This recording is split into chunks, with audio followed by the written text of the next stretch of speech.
ambicioso, tiene como marca país Ecuador ama la vida. Y esto no es una obra del azar, no es porque suena bonito, es porque realmente hemos estado construyendo durante estos últimos años una serie de políticas públicas que nos hacen presentar al mundo de esa manera.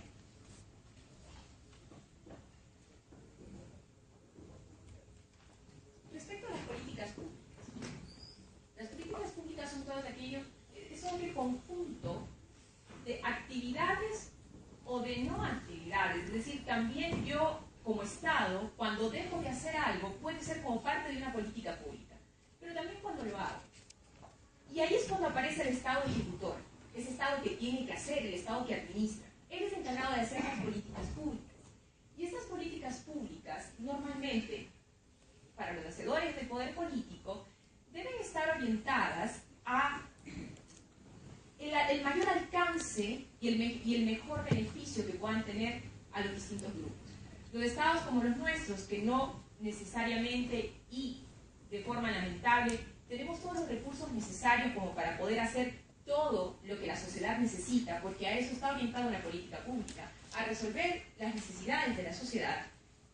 Cuando no tenemos todos los recursos, tenemos que, desgraciadamente, escoger. Tenemos que privilegiar, tenemos que priorizar a dónde apuntamos.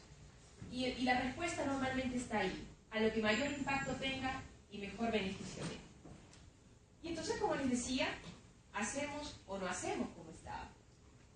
¿Y qué hacemos o qué dejamos de hacer? Aquellas herramientas a través de las cuales las políticas públicas se manifiestan. La primera, y sin duda, pues creo yo, la más importante, es la normativa. La segunda es la creación de instituciones que no necesariamente pues, puede partir a través de una norma. A veces sale del hecho y luego se materializa en una norma. Y también las prestaciones. Lo importante de todo esto es que deben ser interinstitucionales y debe ser un trabajo sistémico.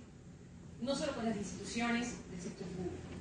Cuando hablo de sistémico, hablo que todos tenemos que estar ahí en las políticas públicas, por supuesto todos los que tengamos que ver con cada tema de las políticas públicas de la enseñanza. Mi país, ya vimos el video de Colombia, y entonces yo veía todas sus cifras, pues el mío también tiene las suyas. Y esto pues es lógico de entender, tanto Colombia, Ecuador, Perú y 17 países más forman parte de este grupo privilegiado que se llama el grupo de los países megadiversos del mundo.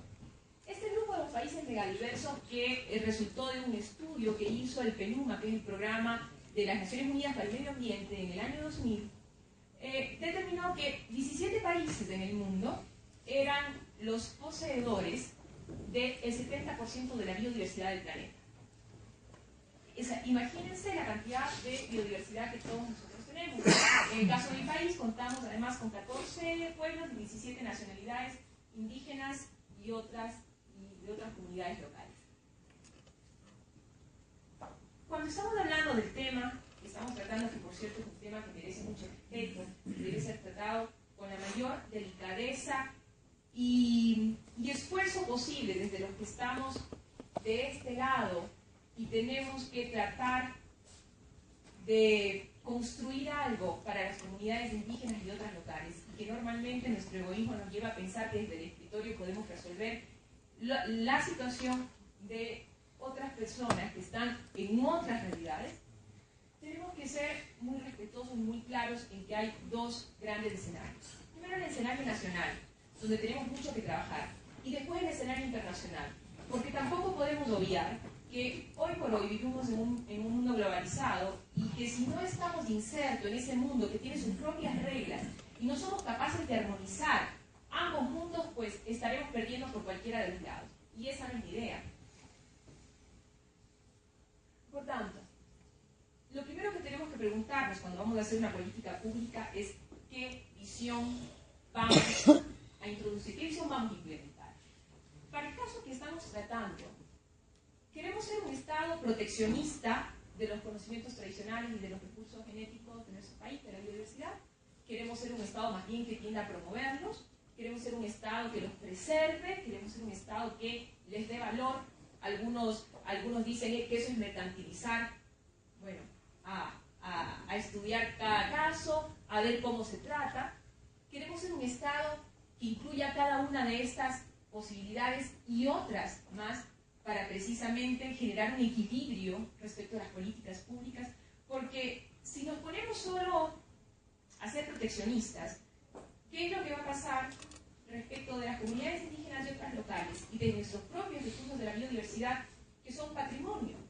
Y el patrimonio, ya la propia palabra, el propio concepto nos está induciendo a algo, nos dice, señores, eso tiene un valor detrás, y ese valor incluso puede ser un valor económico. ¿Sí? Y no quiero llegar a usar la palabra mercantilización. Quiero el tema del valor económico tratarlo con el respeto que se merece. Las comunidades indígenas tienen un patrimonio ahí, comunidades indígenas y otras locales, tienen un patrimonio ahí. ¿Acaso algunas de ellas, tal vez no todas, estarían interesadas en utilizar ese patrimonio para beneficio de su vida, compartiéndolo con otros a cambio de beneficios económicos o no económicos, digamos monetarios y no monetarios? Y también la otra pregunta que nos tenemos que hacer es hasta qué punto como Estado queremos intervenir, que también es un asunto bastante delicado. Y desgraciadamente este tema de la visión de hasta qué punto como Estado queremos intervenir se ha venido tratando en la mayoría de nuestros países como una política pública y no como una política de Estado. Entonces, viene el gobierno de turno y el gobierno de turno, según la visión que tenga, va a obrar de X o de Y manera, perdiéndose muchas veces todo lo ya trabajado hacia atrás. Alguien anteriormente ya mencionó lo valioso del trabajo hecho. ¿Sí? Y entonces llega alguien nuevo, sin conocimiento, o con conocimiento, pero con otra visión política, y eso se cae.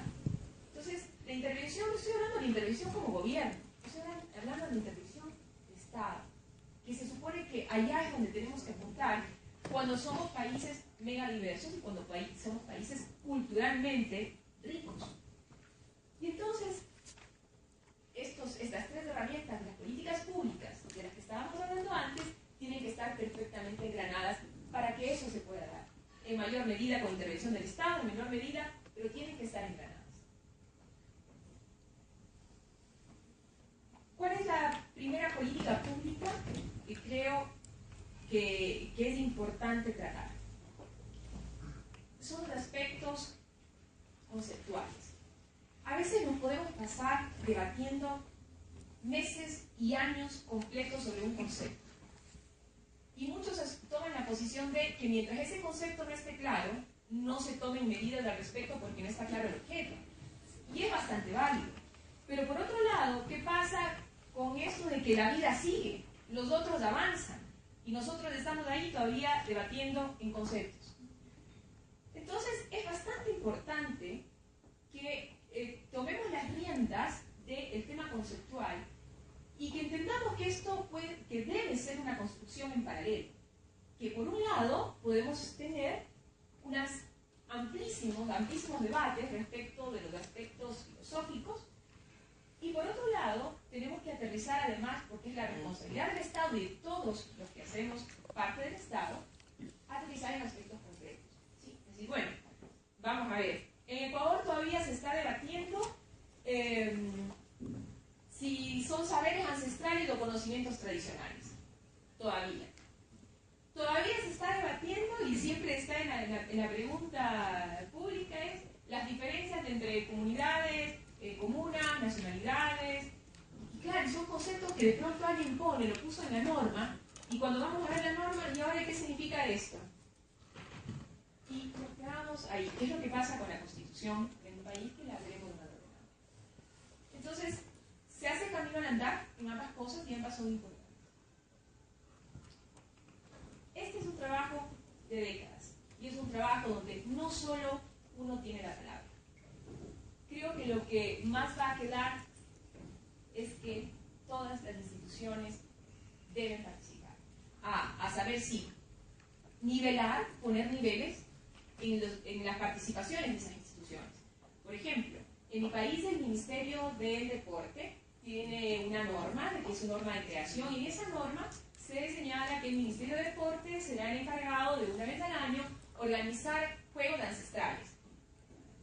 Si pasa o no pasa, no es materia de ahora. Pero en todo caso esa es la norma. Porque esa norma esté, en el caso del Ministerio del Deporte, significa que el Ministerio del Deporte tal vez tenga que participar en las altas tomas de decisión de las políticas públicas que tengan que ver con biodiversidad asociadas a conocimientos tradicionales. Entonces, bueno, la respuesta es no. La respuesta es que él tiene una competencia específica que tendrá que ver en algún momento determinado, pero que tradicionalmente no tiene por qué estar dentro de las instituciones como por ejemplo el Ministerio de Ambiente, el Instituto de Propiedad Intelectual, el Instituto Nacional de Patrimonio Cultural, que sí tienen a diario y mucho que decir. Y por tanto, como se entendió que todo ese trabajo era interinstitucional y que las instituciones además nos estábamos cada una yendo por nuestro lado, lo que nos llevaba a un gasto de tiempo, de recursos, nos peleábamos entre nosotros mismos, porque el uno decía lo que era un saber ancestral y el otro decía lo que era un saber ancestral, el otro decía que no era eso, sino era un conocimiento tradicional, y finalmente nadie le había preguntado a las comunidades, todo era a través de un escritorio. Entonces se empezó un programa que se llama el Diálogo de Saberes, y este Diálogo de Saberes refleja lo que habíamos hablado antes, es decir, hablemos de los conceptos, hagamos un poco de filosofía, hagámoslos con quienes tenemos que hacerlo, que son con las comunidades indígenas y con las otras comunidades locales, y avancemos. ¿Sí? Y esa fue una primera política pública interesante de Ecuador. Lo segundo, tema de normas. Aquí, de esta lámina, lo único que quiero que quede reflejado es que la Constitución en mi país es la norma fundamental, es la norma principal, pero que la misma Constitución nos da la posibilidad de que para aquellos documentos internacionales, de aquellos instrumentos internacionales que contengan derechos humanos y que dentro de esa normativa, de ese documento internacional, exista una normativa de derecho humano más beneficiosa a las personas que cualquier disposición que esté en la Constitución, nos diremos por la norma internacional. Siempre va a ser lo que sea más beneficioso para el ser humano. Y esta Constitución 2008 es una Constitución bastante particular. El señor que estuvo dando las palabras de inicio nos habló acerca de la diferencia entre referirnos a este tercer planeta en el que vivimos, como tierra, como roca, como cualquier otra cosa, y como llamarlo Pachamama. La Pachamama significa madre, efectivamente, como lo dijo. Y la Constitución de mi país, del año 2008, hizo un cambio de paradigma en la visión que tenemos ahora de nosotros como Estado. ¿Y cuál fue ese cambio de paradigma? Hasta ese momento, las constituciones nuestras habían sido antropocéntricas. ¿Qué es esto? El hombre como centro de la vida del Estado.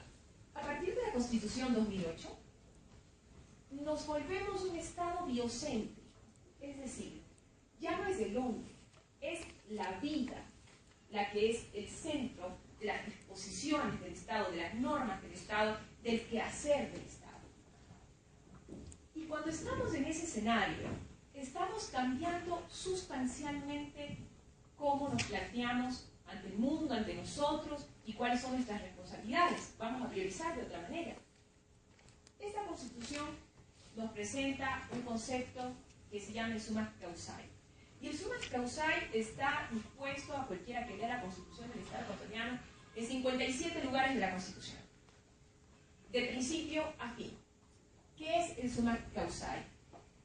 No es un concepto occidental como se puede ya percibir por su forma de escribir. Es un concepto de la filosofía indígena, que lo que nos dice es: queremos el buen vivir. Summa causae es buen vivir. Y este buen vivir dista mucho de lo que nosotros, especialmente los abogados, hemos aprendido y trabajado por mucho tiempo, que es el bien común. No es así, tampoco es el vive bien, sino es el buen vivir.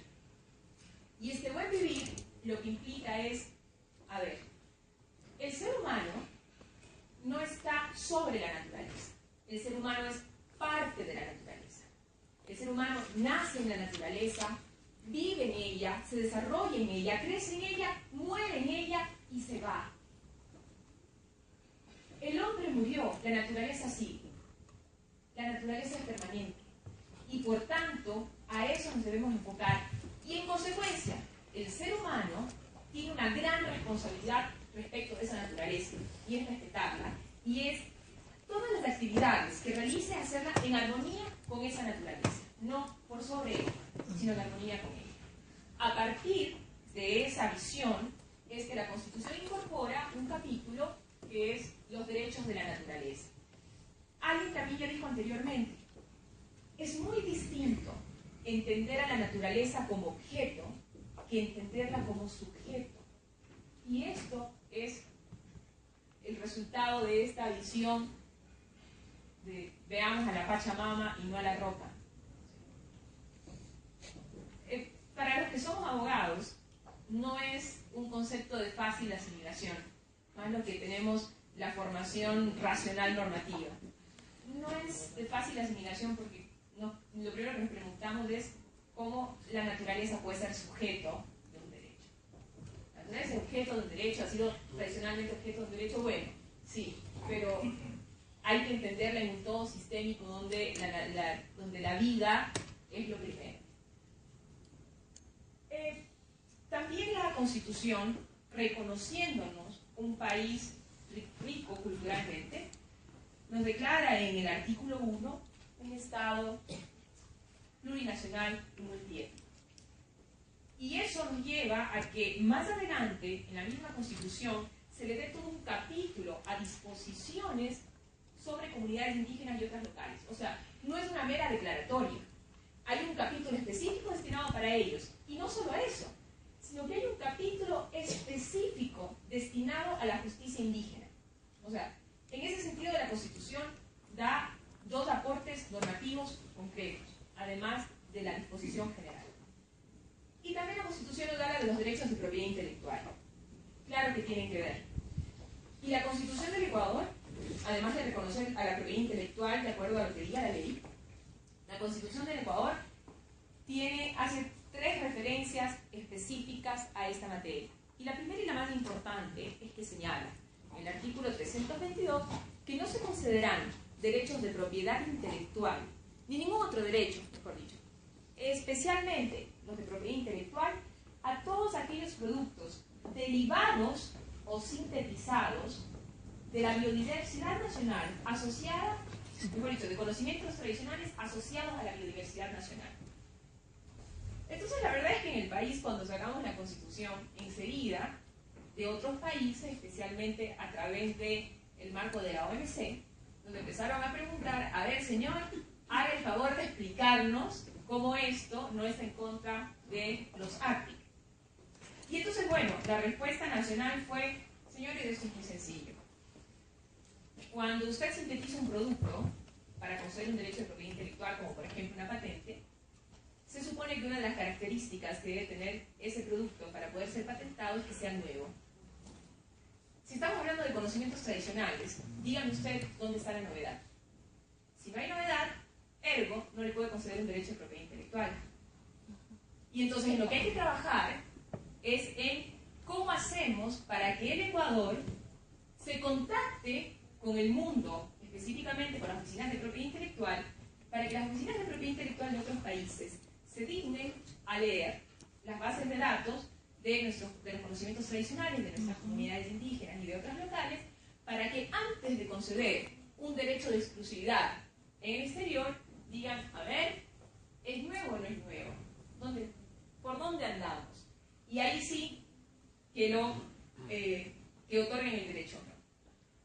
También es cierto que si nosotros, casa adentro, no hacemos estos sistemas de registro, después en Alemania, como yo les pudiera reclamar a la oficina, que la oficina le concedió, si es que la oficina no tenía las herramientas como para saber que en Ecuador, que en Colombia, que en Perú, existía una comunidad que tenía ese conocimiento tradicional vinculado con ese recurso genético.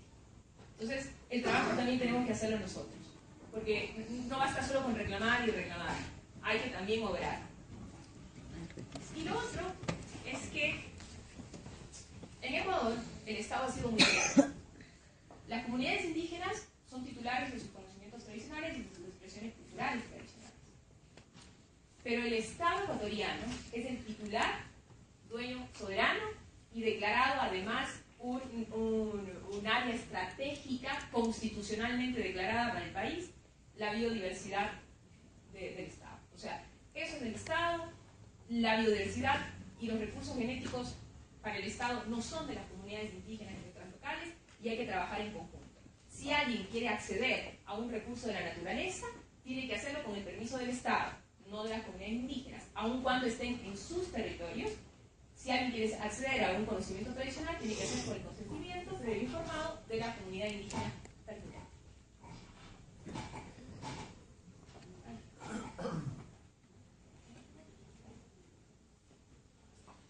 La otra política pública nacional que ya vendría siendo la PEC, porque la segunda fue la Constitución, la otra gran política pública nacional fue el Plan Nacional del Buen Vivir. Este Plan Nacional del Buen Vivir viene de la Constitución y nos plantea dos objetivos específicos. El primero es que el Estado tiene que garantizar los derechos de la naturaleza y promover un ambiente sano y sustentable. Y el segundo, que es el objetivo 8, es afirmar y fortalecer la identidad nacional, las identidades diversas, la plurinacionalidad y la interculturalidad. Eso es el gran paraguas de nuestra política pública nacional, consagrada en el Plan Nacional del Buen Vivir, y los objetivos 4 y 8, que son los términos. Política pública 4.